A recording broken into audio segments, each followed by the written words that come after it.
તો આ તરફ મેટ્રોના સામાનની ચોરી કરી આંતરરાજ્ય ગેંગ ઝડપાઈ છે। ગાંધીનગર એલસીબીની ટીમે ગેંગના 4 આરોપીની ધરપકડ કરી છે, જે મેટ્રોની સામાનની ચોરી કરતી હતી।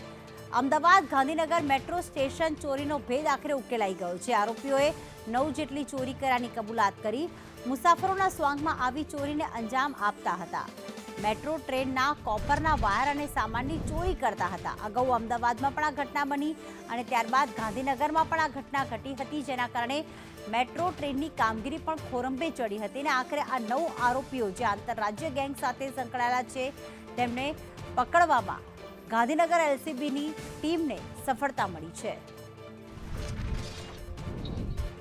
હિરણ અમારી સાથે જોડાઈ ગયા છે। હિરણ, મુસાફરોના સ્વાંગમાં ગેંગ આવતી હતી અને જે કોપરના વાયર છે તેને સામાનની ચોરી કરી જતી હતી। પોલીસને કઈ રીતે બાતમી મળી? તો આખી આંતર સ્ટેટની એક ગેંગ સામે આવી છે। 4 લોકોને ગાંધીનગર એલસીબીની ટીમે પકડેલા છે। ગુજરાત ઉપરાંત લગભગ 6 થી 7 રાજ્યોની અંદર આ પ્રકારે ચોરી કરતી હતી આ ગેંગ અને અનેક કેસોની અંદર ખુલાસો થયો છે।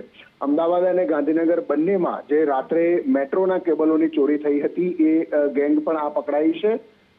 જે આખી ગેંગ હતી અને એમઓ એ પ્રકારની હતી કે દરેક વ્યક્તિનું કામ અલગ હતું। સ્પેશિયલ પ્રકારની કરંટ ન લાગે એ પ્રકારની કીટ સાથે આ લોકો આવતા હતા અને ચાલુ ઇલેક્ટ્રિક વાયર લગભગ 400 થી 700 વોલ્ટની જે લાઈન હતી એને કાપી અને ત્યાંથી તેઓ ફરાર થતા હતા।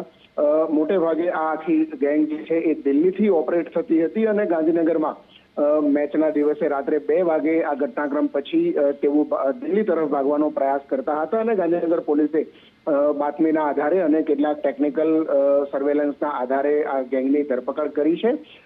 લગભગ 1:30 વાગે સત્તાવાર રીતે ગાંધીનગર પોલીસ આ અંગેની જાહેરાત અને પ્રેસ કોન્ફરન્સ કરશે। આભાર હિરેન તમામ માહિતી માટે।